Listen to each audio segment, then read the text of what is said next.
ਅੰਮ੍ਰਿਤਸਰ ਦੇ ਵਿੱਚ ਅੰਮ੍ਰਿਤਸਰ ਦੇ ਵਿੱਚ ਇਹ ਦੋ ਲੋ ਇੰਟੈਂਸਿਟੀ ਰੋੜਾ ਤਾਂ ਨਾ ਪਾਓ, ਰੋੜਾ ਨਾ ਪਾਓ। ਚੁੱਪ ਰਹਿ ਕੇ ਕਰ ਲਓ ਯਾਰ, ਬਾਹਰ ਚੁੱਪ ਰਹੋ ਜੀ ਸਰ। ਜੇ ਆਵਾਜ਼ ਨਹੀਂ ਆਉਗੀ ਤਾਂ ਕੀ ਹੋਊਗਾ?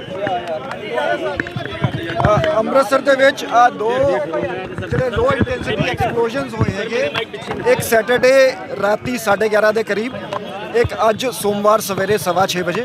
ਤੇ ਇਸ ਦੇ ਵਿੱਚ ਜਿਹੜੀ ਪ੍ਰੀਲਿਮਿਨਰੀ ਇੰਟਰੋਗੇਸ਼ਨ ਜਿਹੜੀ ਇਨਵੈਸਟੀਗੇਸ਼ਨ ਹੋਈ ਹੈ ਉਸ ਦੇ ਵਿੱਚ ਇਹ ਸਾਹਮਣੇ ਆਇਆ ਕਿ ਇਹ ਲੋ ਇੰਟੈਂਸਿਟੀ ਐਕਸਪਲੋਜ਼ਨ ਸੀਗੇ ਜਿਹੜੇ ਉੱਪਰ ਜਿਹੜੀ ਹੈਰੀਟੇਜ ਸਟੇਜ ਜਿੱਥੇ ਅਸੀਂ ਖੜੇ ਹੈਰੀਟੇਜ ਸਟਰੀਟ ਦੇ ਵਿੱਚ ਇੱਥੇ ਲੋ ਇੰਟੈਂਸਿਟੀ ਐਕਸਪਲੋਜ਼ਨਸ ਹੋਏ ਹੈਗੇ। ਸੋ ਅਸੀਂ ਇਸ ਦੀ ਸਾਇੰਟੀਫਿਕਲੀ ਇਨਵੈਸਟੀਗੇਸ਼ਨ ਕਰ ਰਹੇ ਹਾਂ, ਸਾਡੀ ਫੋਰੈਂਸਿਕ ਟੀਮ ਇੱਥੇ ਮੌਕੇ ਤੇ ਹੈਗੀ ਤੇ ਕੋਈ ਵੀ ਸਾਨੂੰ ਟ੍ਰਿਗਰਿੰਗ ਮੈਕੈਨਿਜ਼ਮ ਜਾਂ ਡੈਟੋਨੇਟਰ ਨਹੀਂ ਮਿਲਿਆ ਹੈਗਾ ਮੌਕੇ ਤੇ ਜਿਸ ਤੋਂ ਇੰਜ ਜਾਪਦਾ ਹੈਗਾ ਕਿ ਕਿਸੇ ਕੰਟੇਨਰ ਦੇ ਵਿੱਚ ਐਕਸਪਲੋਸਿਵ ਮਟੀਰੀਅਲ ਰੱਖ ਕੇ ਜਿਹੜਾ ਹੈਗਾ ਉਹ ਐਕਸਪਲੋਜ਼ਨ ਕੀਤਾ ਗਿਆ ਹੈ। Absence of triggering mechanism means that it is a crude kind of a device. ਅਸੀਂ ਇਸ ਨੂੰ ਪੂਰੇ ਡੀਪਲੀ ਇਨਵੈਸਟੀਗੇਟ ਕਰਾਂਗੇ, ਅਸੀਂ ਕੋਈ ਐਂਗਲਸ ਰੂਲ ਆਊਟ ਨਹੀਂ ਕਰ ਰਹੇ ਹੈਗੇ। ਪ੍ਰੀਲਿਮਿਨਰੀ ਇਹ 2-3 ਗੱਲਾਂ ਮੈਂ ਕਹਿਣਾ ਚਾਹਾਂਗਾ ਕਿ ਇਹ ਕਿਸੇ ਦੀ ਮਿਸਚਿਫ ਹੈਗੀ। It is too early to say ਕਿ ਇਟ ਇਜ਼ ਮਿਸਚਿਫ ਜਾਂ ਇਟ ਇਜ਼ ਟੈਰਰ ਐਂਗਲ ਜਾਂ ਕਿਸੇ ਦਾ ਪਰਸਨਲ ਐਂਗਲ ਹੈ। ਸੋ ਅਸੀਂ ਕੋਈ ਵੀ ਐਂਗਲ ਰੂਲ ਆਊਟ ਨਹੀਂ ਕਰਾਂਗੇ, ਅਸੀਂ ਸਾਰੇ ਐਂਗਲਸ ਤੋਂ ਡੀਪਲੀ ਇਨਵੈਸਟੀਗੇਟ ਕਰਾਂਗੇ। ਐਕਸਪਲੋਸਿਵਸ ਆਰ ਵੈਰੀ ਕਰੂਡਲੀ ਅਸੈਂਬਲਡ ਜਿਹੜੀ ਡਿਵਾਈਸ ਹੈਗੀ। ਟ੍ਰਿਗਰਿੰਗ ਮੈਕੈਨਿਜ਼ਮ ਕੋਈ ਨਹੀਂ ਮਿਲਿਆ ਹੈ, ਡੈਟੋਨੇਟਰ ਕੋਈ ਨਹੀਂ ਮਿਲਿਆ ਹੈ। ਸੋ ਇਸ ਦੇ ਨਾਲ ਹੀ ਮੈਂ 2-3 ਗੱਲਾਂ ਜਿਹੜੀਆਂ ਕਹਾਂਗਾ ਕਿ ਪੰਜਾਬ ਪੁਲਿਸ ਪੂਰੀ ਤਰ੍ਹਾਂ ਸક્ષਮ ਹੈ। ਤੁਸੀਂ ਜਿਵੇਂ ਇੱਥੇ ਖੜੇ ਹੋ, ਆਵਾਜਾਈ ਲੋਕਾਂ ਦੀ ਜਿਹੜੀ ਹੈਗੀ ਐਵਰੀਥਿੰਗ ਇਜ਼ ਨਾਰਮਲ। ਸੋ ਮੈਂ ਲੋਕਾਂ ਨੂੰ ਅਸ਼ੋਰ ਕਰਦਾ ਹਾਂ ਕਿ ਅਸੀਂ piece, harmony, law and order ਬਣਾ ਕੇ ਰੱਖਾਂਗੇ। ਨੰਬਰ 2, ਫੇਕ ਰਿਊਮਰਸ ਦੇ ਵਿੱਚ ਕਈ ਵਾਰੀ ਲੋਕੀ ਗਲਤ ਗੱਲਾਂ ਕਹਿੰਦੇ ਆ, ਸਾਡਾ ਫੈਕਟ ਚੈੱਕ ਕਰੋ, ਸਾਡੇ ਸੋਸ਼ਲ ਮੀਡੀਆ ਹੈਂਡਲਸ ਹੈ, ਅਸੀਂ ਆਫੀਸ਼ੀਅਲੀ ਰਿਲੀਜ਼ ਕਰਾਂਗੇ। ਥਰਡਲੀ ਵਾਈਟ ਪਾਊਡਰ ਬਰਾਮਦ ਹੋਇਆ ਸੀਗਾ ਥੋੜਾ ਜਿਹਾ। ਦੇਖੋ ਜੀ ਆਈਈਡੀ ਤੇ ਕੋਈ ਵੀ ਜਿਵੇਂ ਮੈਂ ਕਿਹਾ ਜਿਹੜਾ ਕਰੂਡ ਐਕਸਪਲੋਜ਼ਨ ਹੈ ਜੀ। ਸੋ ਬੇਸਿਕਲੀ ਆਈਈਡੀ ਹੁੰਦੀ ਹੈ ਜਿਹਨੂੰ ਆਪਾਂ ਕਹਿੰਦੇ improvised explosive device. So anything which causes an explosion is an IED. So we are looking into it ਕਿ ਇਹ ਕਿਸੇ ਸ਼ਰਾਰਤੀ ਬੰਦੇ ਦੀ ਮਿਸਚਿਫ ਹੈਗੀ ਜਾਂ ਇਹ ਕੋਈ ਆਰਗੇਨਾਈਜ਼ਡ ਅਟੈਂਪਟ ਹੈ, ਕਿਸੇ ਦਾ ਕੋਈ ਮੋਡਿਊਲ ਹੈਗਾ, ਇਸ ਦੀ ਟਾਈਮਿੰਗ ਜਿਹੜੀ ਹੈਗੀ ਉਸ ਦੀ ਕੀ ਸਿਗਨੀਫੀਕੈਂਸ ਹੈ। ਸੋ ਇਨਵੈਸਟੀਗੇਸ਼ਨ ਦੇ ਵਿੱਚ ਅਸੀਂ ਟੈਕਨੀਕਲੀ CCTV ਫੁਟੇਜ ਲੈ ਕੇ ਟੈਕਨੀਕਲ ਮੀਨਸ ਤੋਂ ਜਿਹੜੇ ਵੀ ਸਾਨੂੰ ਇੱਥੇ ਮੌਕੇ ਤੇ ਲੋਕ ਸੀਗੇ ਸਾਰਿਆਂ ਨੂੰ ਇਨਵੈਸਟੀਗੇਸ਼ਨ 'ਚ ਜੁਆਇਨ ਕਰਾ ਕੇ ਅਸੀਂ ਇਸ ਨੂੰ ਥ੍ਰੈਡਬੇਅਰ ਕਰਾਂਗੇ ਕਿ ਇਹ ਕਿਵੇਂ ਹੋਈ ਗੱਲ। ਦਿਸ ਇਜ਼ ਦੀ ਦੇਖੋ one person has received minor injuries today ਤੇ ਇੱਕ ਮਾਈਨਰ ਇੰਜਰੀਜ਼ ਪਰਸੋਂ ਵੀ ਰਿਸੀਵ ਹੋਈਆਂ ਸੀ। ਐਜ਼ ਆਈ ਸੈਡ ਕਿ ਇਹ ਬਹੁਤ ਲੋ ਇੰਟੈਂਸਿਟੀ ਐਕਸਪਲੋਸਿਵ ਸੀਗਾ। ਮੇਰੀ ਇੱਥੇ ਜਿਹੜੀ ਪ੍ਰੈਜ਼ੈਂਸ ਹੈਗੀ, ਮੈਂ 2 ਚੀਜ਼ਾਂ ਕਰਕੇ ਇੱਥੇ ਆਇਆ। ਇੱਕ ਤੇ ਲੋਕਾਂ ਨੂੰ ਅਸ਼ੋਰ ਕਰਨ ਲਈ ਕਿ Punjab police is there to keep the state secure and safe. ਦੂਜਾ, ਕਿਸੇ ਵੀ ਪੈਨਿਕ ਦੀ ਲੋੜ ਨਹੀਂ ਹੈਗੀ, ਅਸੀਂ ਇਸ ਨੂੰ ਵਰਕਆਊਟ ਕਰਾਂਗੇ। ਅਸੀਂ ਹੁਣ ਤੱਕ ਹਾਲੇ ਤੱਕ ਜਿਹੜੇ ਵੀ ਕੇਸ ਸਾਡੇ ਰਿਪੋਰਟ ਹੋਏ ਹੈ ਪੰਜਾਬ ਪੁਲਿਸ ਨੇ ਸਕਸੈਸਫੁਲੀ ਵਰਕਆਊਟ ਕੀਤਾ ਹੈ ਤੇ this case will also be worked out.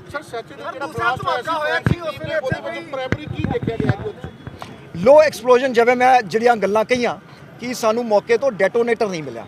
ਜਦੋਂ ਕੋਈ ਵੀ ਜਿਹੜਾ ਹਾਈ ਐਕਸਪਲੋਸਿਵ ਹੁੰਦਾ ਉਸ ਨੂੰ ਡੈਟੋਨੇਟ ਕਰਨ ਲਈ ਡੈਟੋਨੇਟਰ ਯੂਜ਼ ਕਰਦੇ, ਜਿਹਨੂੰ ਟ੍ਰਿਗਰਿੰਗ ਮੈਕੈਨਿਜ਼ਮ ਕਹਿੰਦੇ ਆ ਜਾਂ ਟ੍ਰਿਗਰਿੰਗ ਡਿਵਾਈਸ ਕਹਿੰਦੇ ਆ। So no triggering device has been recovered from the spot so far. So ਇਸ ਤੋਂ ਇੰਜ ਜਾਪਦਾ ਹੈ, ਹੁਣ ਸਪੈਕੂਲੇਟਿਵ ਹੈ। ਜੇ ਮੈਂ ਇਹ ਕਹਿੰਦਾ ਵੀ ਤੁਸੀਂ you will like to put words into my mouth ਕਿ ਪੋਟੈਸ਼ੀਅਮ ਜਿਹੜਾ ਉਹ ਕਲੋਰੇਟ ਤੇ ਉਹ ਸਲਫਰ ਹੁੰਦਾ ਹੈ, ਸੋ ਮੈਂ ਇਹ ਨਹੀਂ ਕਹਾਂਗਾ because we are not sure. We will go by the scientific ਹੁਣ it is although regulated ਹੈ, ਬਟ ਇਸ ਤਰ੍ਹਾਂ ਦੇ ਸਬਸਟੈਂਸਸ ਬਹੁਤ ਈਜ਼ੀਲੀ ਵੀ ਅਵੇਲੇਬਲ ਹੈ ਮਾਰਕੀਟ ਦੇ ਵਿੱਚ।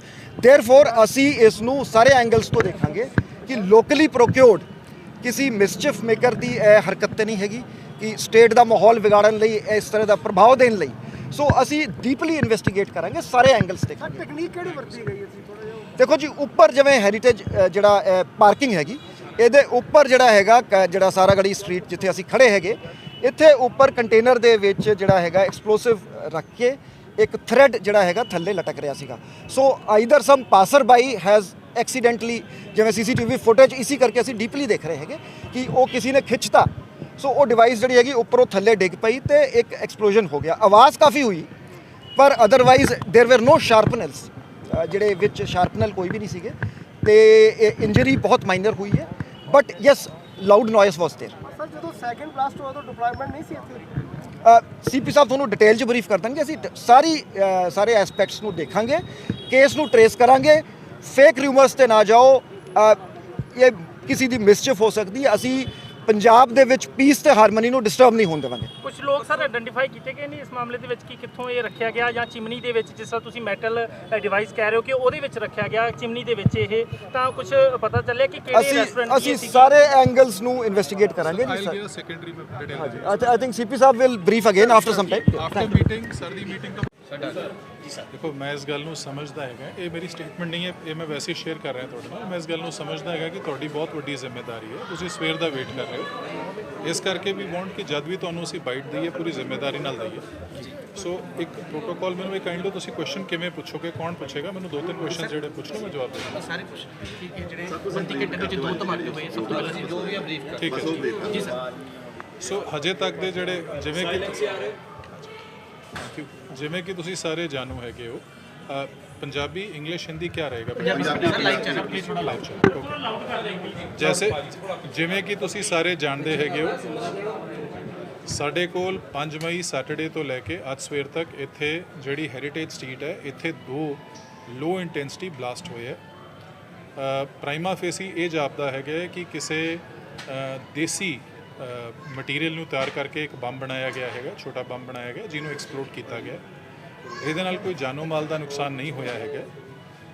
ਇਹ ਜਾਪਦਾ ਹੈਗਾ ਕਿ ਇਹ ਲੋਕਲ ਪ੍ਰੈਪਰੇਸ਼ਨ ਹੈ, ਕਿਉਂਕਿ ਸਾਨੂੰ ਕੋਈ ਟੈਕਨੀਕਲ ਡੈਟੋਨੇਟਰ ਜਾਂ ਕੋਈ ਇਹੋ ਜਿਹੀ ਚੀਜ਼ ਨਹੀਂ ਮਿਲੀ ਜਿਸ ਤੋਂ ਇਹ ਸਾਬਤ ਹੋਵੇ ਕਿ ਕੋਈ ਬਹੁਤ ਟੈਕਨੀਕਲੀ ਐਡਵਾਂਸ ਡਿਵਾਈਸ ਹੈ। ਦੋਨੋਂ ਜਿਹੜੇ ਹੈਗੇ, ਜਿਹੜੀ ਪ੍ਰੀਲਿਮਿਨਰੀ FSL ਰਿਪੋਰਟਸ ਹੈ, ਉਸ ਤੋਂ ਇਹ ਜਾਪਦਾ ਉਹ ਦੱਸਿਆ ਗਿਆ ਹੈਗਾ ਕਿ ਇਹ ਲੋ ਇੰਟੈਂਸਿਟੀ ਐਕਸਪਲੋਸਿਵ ਦਾ ਕੰਮ ਹੈਗਾ। ਇਸ ਸੰਬੰਧੀ ਸਾਡੀ ਇਨਵੈਸਟੀਗੇਸ਼ਨ ਔਨ ਹੈ। ਸਾਡੇ ਵੱਲੋਂ ਥਾਣੇ ਵਿੱਚ ਕੇਸ ਰਜਿਸਟਰ ਕਰ ਲਿਆ ਗਿਆ ਕੋਤਵਾਲੀ 'ਚ, ਤੇ ਹੁਣ ਇਸ ਤੇ ਇਨਵੈਸਟੀਗੇਸ਼ਨ ਔਨ ਹੈ।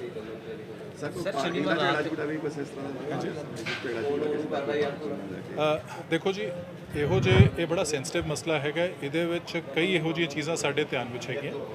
ਜਦ ਤੱਕ ਇਸ ਚੀਜ਼ ਦਾ ਫਾਈਨਲ ਕੋਈ ਕਨਕਲੂਜਨ ਸਾਹਮਣੇ ਨਹੀਂ ਆ ਜਾਂਦਾ ਜਾਂ ਸਾਡੇ ਕੋਲ ਕੋਈ ਸਪਸ਼ਟ ਨਤੀਜਾ ਨਹੀਂ ਆ ਸਕਦਾ, ਮੈਂ ਕੁਝ ਵੀ ਨਹੀਂ ਕਹਿ ਸਕਾਂਗਾ। ਬਟ ਯੈਸ, ਮੈਂ ਇਸ ਗੱਲ ਦਾ ਯਕੀਨ ਦਿਵਾਉਣਾ ਹੈ ਕਿ ਇਸ ਮੁਤਲਕਾ ਜੋ ਵੀ ਪਹਿਲੂ ਹੋ ਸਕਦੇ ਆ, ਸੰਭਾਵਿਤ ਪਹਿਲੂ, ਉਹਨਾਂ ਸਾਰਿਆਂ ਤੇ ਸਾਡੇ ਵੱਲੋਂ ਤਹਿਕੀਕਾਤ ਕੀਤੀ ਜਾ ਰਹੀ ਹੈ। ਟੈਰਰ ਐਂਗਲ ਹੈ ਕਿ ਨਹੀਂ ਹੈ, ਸਭ ਤੋਂ ਪਹਿਲਾਂ ਦੇਖੋ, ਮੈਂ ਇਹ ਕਹਿਣਾ ਚਾਹੂੰਗਾ ਕਿ ਜਿਵੇਂ ਮੈਂ ਸ਼ੁਰੂ ਦੱਸਿਆ, ਇਹ ਲੋ ਇੰਟੈਂਸਿਟੀ ਐਕਸਪਲੋਸਿਵ ਹੈ। ਲੋ ਇੰਟੈਂਸਿਟੀ ਐਕਸਪਲੋਸਿਵ ਮਤਲਬ ਇਹ ਹੁੰਦਾ ਹੈ ਕਿ ਇਹਦੇ ਵਿੱਚ ਜਿਹੜਾ ਕੋਈ ਘਰੇਲੂ ਸਮਾਨ ਹੁੰਦਾ ਹੈ, ਜਿਵੇਂ ਕੋਈ ਨਾਈਟ੍ਰੇਟ ਹੋ ਗਿਆ, ਕੋਈ ਫਾਸਫੇਟ ਹੋ ਗਿਆ, ਜਾਂ ਜਿਵੇਂ ਪਟਾਕਿਆਂ 'ਚ ਪੈਣ ਵਾਲਾ ਸਮਾਨ ਹੈ, ਉਸ ਟਾਈਪ ਦਾ ਸਮਾਨ ਵੀ ਵਰਤਿਆ ਗਿਆ ਹੋ ਸਕਦਾ ਹੈ। ਆਮ ਤੌਰ ਤੇ ਇਸ ਤਰੀਕੇ ਦਾ ਜਿਹੜਾ ਹੁੰਦਾ ਹੈ ਸਮਾਨ, ਉਹ ਦਹਿਸ਼ਤਗਰਦੀ 'ਚ ਘੱਟ ਦੇਖਿਆ ਗਿਆ ਹੈਗਾ, ਤੇ ਕੋਈ ਨਾ ਕੋਈ ਜੋ ਲੋਕ ਸ਼ੈਤਾਨੀ ਕਰਦੇ ਆ ਜਾਂ ਕੋਈ ਇਸ ਤਰੀਕੇ ਦੀ ਕੋਈ ਗੜਬੜ ਕਰਦੇ ਆ, ਉਹਨਾਂ ਨਾਲ ਸੰਬੰਧਿਤ ਪਾਇਆ ਜਾਂਦਾ ਹੈ। ਸਰ ਪਹਿਲੇ ਤੋਂ ਬਾਅਦ ਦੂਸਰਾ ਧਮਾਕਾ ਹੁੰਦਾ, ਉਹ ਕਿਸ ਤਰ੍ਹਾਂ ਦੇਖਦੇ ਹੋ? ਘਟਨਾ ਹੋਈ ਉਸ ਤੋਂ ਬਾਅਦ ਇੱਕ ਵਿੱਚ ਦੂਜਾ ਧਮਾਕਾ ਹੋਇਆ। ਹਾਂ, ਇਹ ਬਹੁਤ ਮੰਦਭਾਗੀ ਗੱਲ ਹੈ, ਤੇ ਇਹਦੇ ਮੱਦੇਨਜ਼ਰ ਹੁਣ ਸ਼ਹਿਰ ਵਿੱਚ ਤੇ ਇਸ ਇਲਾਕੇ 'ਚ ਸਾਡੀ ਜਿਹੜੀ ਪੁਲਿਸ ਦੀ ਮੁਸਤੈਦੀ ਹੈ, ਉਹ ਹੋਰ ਵਧਾਈ ਗਈ। ਪਰ ਸਰ ਚਸ਼ਮਦੀਦ ਦੀ ਗਵਾਹ ਕਹਿੰਦੇ ਕਿ ਜਿਹੜਾ ਦੂਸਰਾ ਧਮਾਕਾ ਹੋਇਆ ਉਸ ਵੇਲੇ ਇੱਥੇ ਪੁਲਿਸ ਦੀ ਕੋਈ ਡਿਪਲੋਇਮੈਂਟ ਨਹੀਂ ਸੀ। ਇਨਫੈਕਟ ਜਿਹੜੇ ਚਸ਼ਮੇ ਉਹਨਾਂ ਨੇ ਸਾਨੂੰ ਦੱਸਿਆ ਸੀ ਇਸ ਵੇਲੇ ਧਮਾਕਾ ਹੋਇਆ, ਇਹਦੇ ਧਮਾਕੇ ਵਾਲੇ ਦੇ ਬਹੁਤ ਨੇੜੇ ਹੀ ਸਾਡੀ ਪੁਲਿਸ ਦੀ ਪ੍ਰੈਜ਼ੈਂਸ ਵੀ ਸੀਗੀ, ਤੇ ਜਿਹੜਾ ਇਸ ਏਰੀਆ ਵਿੱਚ ਸਿਵਲ ਸਿਕਿਉਰਿਟੀ ਜਿਹੜੀ ਹੈ ਉਹਦਾ ਚੌਕੀਦਾਰ ਵੀ ਮੌਜੂਦ ਸੀ। ਕੋਈ ਸੀਸੀਟੀਵੀ ਪੁਲਿਸ ਦੇ ਕੈਮਰੇ ਪੁਲਿਸ ਦੇ ਸਾਹਮਣੇ ਵੀ ਅਜਿਹਾ ਹੋਣਾ ਕਿਤੇ ਨਾ ਕਿਤੇ ਨੈਗਲੈਂਸ ਸ਼ੋਅ ਕਰਦੀ ਹੈ। ਇੱਕ ਏਡੇ ਵੱਡੇ ਸ਼ਹਿਰ ਵਿੱਚ ਏਡੇ ਵੱਡੇ, ਤੁਸੀਂ ਸਾਰੇ ਜਾਣੋ ਕਿ ਇੱਥੇ ਕਿੰਨਾ ਵੱਡਾ ਕੱਟ ਤੇ ਕਿੰਨੀ ਜ਼ਿਆਦਾ ਆਵਾਜਾਈ ਹੁੰਦੀ ਹੈ। ਇਹਦੇ ਵਿੱਚ ਜਿਹੜੇ ਬੰਦੇ ਦੀ ਜੋ ਮੰਦ ਭਾਵਨਾ ਨਾਲ ਐਕਟ ਕਰਨਾ ਹੁੰਦਾ ਹੈ, ਉਹਦੇ ਵਾਸਤੇ ਇਹ ਸੰਭਾਵਨਾ ਵੱਧ ਜਾਂਦੀ ਹੈ। ਜਿਵੇਂ ਜਿਹੜੀ ਇਸੇ ਗੱਲ ਨੂੰ ਮੈਂ ਮੱਦੇਨਜ਼ਰ ਰੱਖਦੇ ਹੋਏ ਤੁਹਾਨੂੰ ਦੱਸਿਆ ਸੀਗਾ ਕਿ ਸਾਡੇ ਵੱਲੋਂ ਹੁਣ ਹੋਰ ਜ਼ਿਆਦਾ ਚੌਕਸੀ ਤੇ ਮੁਸਤੈਦੀ ਵਧਾਈ ਜਾ ਰਹੀ ਹੈ ਕਿ ਇਹੋ ਜਿਹੇ ਅਨਸਰਾਂ ਵਾਸਤੇ ਇਹੋ ਜਿਹੇ ਕੰਮ ਕਰਨੇ ਹੋਰ ਵੀ ਮੁਸ਼ਕਿਲ ਕੀਤੇ ਜਾ ਸਾਡੇ ਵੱਲੋਂ ਬਹੁਤ ਸਾਰੀ CCTV ਫੁਟੇਜ ਜਿਹੜੀ ਉਹ ਖੰਗਾਲੀ ਜਾ ਰਹੀ ਹੈ। CCTV ਫੁਟੇਜ ਵਿੱਚ ਕੁਝ ਸਾਨੂੰ ਇਹੋ ਜਿਹੇ ਪਹਿਲੂ ਨਜ਼ਰ 'ਚ ਆਏ ਜਿਨ੍ਹਾਂ 'ਚ ਹਜੇ ਤਹਿਕੀਕਾਤ ਦੀ ਲੋੜ ਹੈ। ਉਹ ਮੈਂ ਤੁਹਾਡੇ ਨਾਲ ਹਜੇ ਸਾਂਝੇ ਨਹੀਂ ਕਰ ਸਕਦਾ, ਬਟ ਇਹ ਹਜੇ ਕਾਰਵਾਈ ਸਾਡੀ ਚੱਲ ਰਹੀ ਹੈ। ਸਰ ਸੰਗਤ ਨੂੰ ਕੋਈ ਜਿਹੜਾ ਵਿਅਕਤੀ ਸੀ ਉਸਨੇ ਇੱਥੇ ਆ ਕੇ ਫਟਾਇਆ ਇਸ ਚੀਜ਼ ਨੂੰ, ਕਿਉਂਕਿ ਜਿਹੜੀ ਚੀਜ਼ ਹੈ ਜਿਸ ਤਰ੍ਹਾਂ ਦੱਸਿਆ ਜਾ ਰਿਹਾ ਹੈ ਉੱਪਰੋਂ ਫੁੱਟੀ ਗਈ ਸੀ, ਤੇ ਕੋਈ ਵਿਅਕਤੀ ਸੀ ਜਿਸਨੇ ਆ ਕੇ ਇਹ ਹਜੇ ਤੱਕ ਕੰਜੈਕਚਰ ਹੈਗੇ। ਇਸ ਸੰਬੰਧੀ ਕੋਈ ਵੀ ਸਪਸ਼ਟ ਗੱਲ ਕਰਨੀ ਸੰਭਾਵਿਤ ਨਹੀਂ ਹੋਏਗੀ। ਇਹ ਸਾਡਾ ਤਹਿਕੀਕਤ ਹੈ। ਇਹ ਜਿਵੇਂ ਹੀ ਕੋਈ ਗੱਲ, ਜਿਵੇਂ ਮੈਂ ਤੁਹਾਡੇ ਨਾਲ ਹੁਣ ਮੁਖਾਤਬ ਹੋਇਆ ਤੇ ਮਾਨਯੋਗ ਡੀਜੀ ਸਾਹਿਬ ਵੀ ਤੁਹਾਨੂੰ ਮੁਖਾਤਬ ਹੋ ਕੇ ਗਏ ਆ, ਜਿਵੇਂ ਜਿਵੇਂ ਸਾਡੇ ਕੋਲ ਕੋਈ ਸੂਚਨਾ ਆਏਗੀ ਅਸੀਂ ਤੁਹਾਡੇ ਧਿਆਨ 'ਚ ਲਿਆਂਦੇ ਰਵਾਂਗੇ। ਸ਼ਰਧਾਲੂਆਂ ਨੂੰ ਕੋਈ ਮੈਸੇਜ ਦੇਣਾ ਚਾਹੋਗੇ ਕਿਤੇ ਨਾ ਕਿਤੇ? ਮੈਂ ਸਾਰੀ ਸੰਗਤ ਨੂੰ ਇਹ ਦੱਸਣਾ ਚਾਹੂੰਗਾ ਕਿ ਤੁਹਾਡੀ ਪੰਜਾਬ ਪੁਲਿਸ ਤੁਹਾਡੀ ਚੌਕਸੀ ਵਾਸਤੇ, ਤੁਹਾਡੀ ਸੁਰੱਖਿਆ ਵਾਸਤੇ ਪੂਰੀ ਤਰ੍ਹਾਂ ਮੁਸਤੈਦ ਹੈ। ਇਹ ਕਿਸੇ ਮਾੜੇ ਬੰਦੇ ਨੇ ਇਸ ਪਾਵਨ ਇਲਾਕੇ ਦਾ ਇਹਦਾ ਫਾਇਦਾ ਚੱਕ ਕੇ ਇੱਥੇ ਇਸ ਤਰੀਕੇ ਦੀ ਜਿਹੜੀ ਘਟਨਾ ਕੀਤੀ ਹੈ, ਇਹ ਬਹੁਤ ਮਾੜੀ ਗੱਲ ਹੈ ਤੇ ਅਸੀਂ ਜਲਦੀ ਤਫਤੀਸ਼ ਨੂੰ ਮੁਕੰਮਲ ਕਰਕੇ ਇਹਨਾਂ ਬੰਦਿਆਂ ਨੂੰ ਗ੍ਰਿਫਤਾਰ ਕਰਾਂਗੇ ਤੇ ਇਹੋ ਜਿਹੀ ਅਸੀਂ ਘਟਨਾ ਅੱਗੇ ਹੋਣ ਤੋਂ ਰੋਕਾਂਗੇ। ਸਰ ਇੱਕ ਰੱਸੀ ਦਾ ਵੀ ਇਸਤੇਮਾਲ ਹੋਇਆ ਜਿਸ ਤਰੀਕੇ ਨਾਲ ਦੱਸਿਆ ਜਾ ਰਿਹਾ ਕਿ ਉੱਪਰੋਂ ਦੀ ਕੋਈ ਬੰਦਾ ਆਇਆ ਸੀ, ਇਸ ਤਰ੍ਹਾਂ ਦੀ ਵੀ ਗੱਲ ਸਾਹਮਣੇ ਆ ਰਹੀ ਸਰ। ਬਹੁਤ ਸਾਰੀਆਂ ਗੱਲਾਂ ਜੀ, ਪਰ ਇਹ ਤਫਤੀਸ਼ ਦੇ ਪਹਿਲੂ ਹੈਗੇ। ਤੇ ਸਰ ਜਿਹੜੀ ਫੋਰੈਂਸਿਕ ਦੀ ਟੀਮ ਆਈ ਸੀ ਉਹਨੇ ਕੀ ਦੱਸਿਆ ਕਿ ਜਿਹੜਾ ਇਹ ਫੋਰੈਂਸਿਕ ਨੇ ਹਜੇ ਤੱਕ ਆਪਣਾ ਕੋਈ ਫਾਈਨਲ ਨਤੀਜਾ ਨਹੀਂ ਦਿੱਤਾ ਹੈਗਾ, ਲੇਕਿਨ ਫੋਰੈਂਸਿਕ ਟੀਮ ਨੇ ਜੋ ਮੁੱਢਲੀ ਤੌਰ ਤੇ ਸਾਨੂੰ ਸੂਚਿਤ ਕੀਤਾ ਹੈਗਾ ਉਹ ਇਹ ਦੱਸਿਆ ਹੈਗਾ ਕਿ ਇਹ ਲੋ ਇੰਟੈਂਸਿਟੀ ਐਕਸਪਲੋਸਿਵ ਯੂਜ਼ ਹੋਇਆ। ਸਰ ਦੋਵਾਂ ਧਮਾਕਿਆਂ 'ਚ ਕੋਲ ਕਿੰਨੇ ਜ਼ਖਮੀ ਹੋਏ? ਸਾਡੇ ਹਿਸਾਬ ਨਾਲ 2 ਜਾਂ 3 ਹੈਗੇ, ਲੇਕਿਨ ਕੁਝ ਮੀਡੀਆ ਰਿਪੋਰਟ ਜ਼ਿਆਦਾ ਦੱਸ ਰਹੀਆਂ, ਅਸੀਂ ਇਸ ਗੱਲ ਨੂੰ ਵੈਰੀਫਾਈ ਕਰ ਰਹੇ ਹਾਂ। ਲੇਕਿਨ ਕੋਈ ਵੀ ਸੀਰੀਅਸ ਇੰਜਰੀ ਨਹੀਂ ਪਹਿਲੀ ਹੋਈ। ਸਟੇਟਮੈਂਟ ਆਈ ਸੀ ਕਿ ਚਿਮਨੀ ਤੋਂ ਹੋਇਆ ਹੈ। ਇਹ ਚਿਮਨੀ ਬਲਾਸਟ ਵਗੈਰਾ ਤੇ ਨਹੀਂ, ਇਹ ਕੋਈ ਇੱਕ ਕਿਸੇ ਤਰੀਕੇ ਦਾ ਰਿਊਮਰ ਜਾਂ ਗਲਤਫਹਿਮੀ ਜਿਹੜੀ ਹੈ ਇਹ ਫੈਲ ਗਈ ਹੈਗੀ ਹੈ। ਇੱਕ ਮੁੱਢਲੀ ਤੌਰ ਤੇ ਗੱਲ ਇਹ ਚੱਲੀ ਸੀ ਕਿ ਸ਼ਾਇਦ ਉਸ ਰਾਤ ਕਿਉਂਕਿ ਬਹੁਤ ਜ਼ੋਰ ਦੀ ਤੂਫਾਨ ਆਇਆ ਸੀਗਾ ਤੇ ਇੱਕਦਮ ਟੈਂਪਰੇਚਰ ਡ੍ਰੌਪ ਹੋਇਆ ਸੀ ਕਿ ਕਿਤੇ ਪ੍ਰੈਸ਼ਰ ਡ੍ਰੌਪ ਹੋਣ ਕਰਕੇ ਸ਼ੀਸ਼ੇ ਤਾਂ, ਕਿਉਂਕਿ ਪਹਿਲੀ ਰਾਤ ਇਹ ਖਬਰ ਨਹੀਂ ਹੋਈ ਸੀਗੀ ਕਿ ਉਸ ਵੇਲੇ ਬਲਾਸਟ ਹੋਇਆ ਹੈ ਜਾਂ ਕੋਈ ਇਸ ਤਰੀਕੇ ਦਾ ਧਮਾਕਾ ਹੋਇਆ ਹੈ। ਸੋ ਇਹ ਕੋਈ ਇੱਕ ਅਫਵਾਹ ਜਾਂ ਕੋਈ ਗਲਤਫਹਿਮੀ ਲੋਕਾਂ 'ਚ ਫੈਲ ਗਈ ਹੈਗੀ ਹੈ, ਲੇਕਿਨ ਇਸ ਸੰਬੰਧੀ ਮੈਂ ਪਹਿਲਾਂ ਹੀ ਸਪਸ਼ਟ ਕਰ ਚੁੱਕਾ। ਦੋਨੋਂ ਸੇਮ ਨੇ ਤੁਹਾਡੇ ਮੁਤਾਬਕ ਸਰ? ਪਟਾਸ਼ ਇਸ ਨੂੰ ਕਿਹਾ ਜਾ ਇਹ ਮੇਰੇ ਵਾਸਤੇ ਇਸ ਵੇਲੇ ਕਹਿਣਾ ਪੋਸੀਬਲ ਨਹੀਂ ਹੈ। ਹਾਂ, ਕਾਫੀ ਸਿਮਿਲਰ ਹੈਗੇ ਜੀ। So thank you very much. ਮੈਂ ਤੁਹਾਨੂੰ ਸਾਰਿਆਂ ਨੂੰ ਧੰਨਵਾਦ ਕਰਦਾ ਹਾਂ ਜੀ। ਸਾਡੀ ਆਵਾਜ਼ ਪਬਲਿਕ ਤੱਕ ਲੈ ਕੇ ਜਾਓ। ਜਿਵੇਂ ਮਾਨਯੋਗ ਡੀਜੀ ਸਾਹਿਬ ਨੇ ਸਾਨੂੰ ਸੂਚਿਤ ਕੀਤਾ ਹੈਗਾ, ਪੰਜਾਬ ਪੁਲਿਸ ਪੂਰੀ ਤਰ੍ਹਾਂ ਸક્ષਮ ਹੈ, ਪੂਰੀ ਤਰ੍ਹਾਂ ਇਸ ਕੰਮ ਤੇ ਜੁਟੀ ਹੋਈ ਹੈ। ਪੂਰਾ ਲਾਅ ਐਂਡ ਆਰਡਰ ਜਿਹੜਾ ਹੈਗਾ ਕੰਟਰੋਲ 'ਚ ਹੈ ਤੇ ਸਾਨੂੰ ਯਕੀਨ ਹੈ ਕਿ ਬਹੁਤ ਜਲਦੀ ਅਸੀਂ ਇਸ ਕੇਸ ਨੂੰ ਟਰੇਸ ਕਰਕੇ ਅਸੀਂ ਲੋਕਾਂ ਨੂੰ ਗ੍ਰਿਫਤਾਰ ਕਰਾਂਗੇ। ਦੋਵਾਂ ਧਮਾਕਿਆਂ 'ਚ ਇੱਕੋ ਤਕਨੀਕ ਵਰਤੀ ਗਈ ਹੈ। Thank you sir.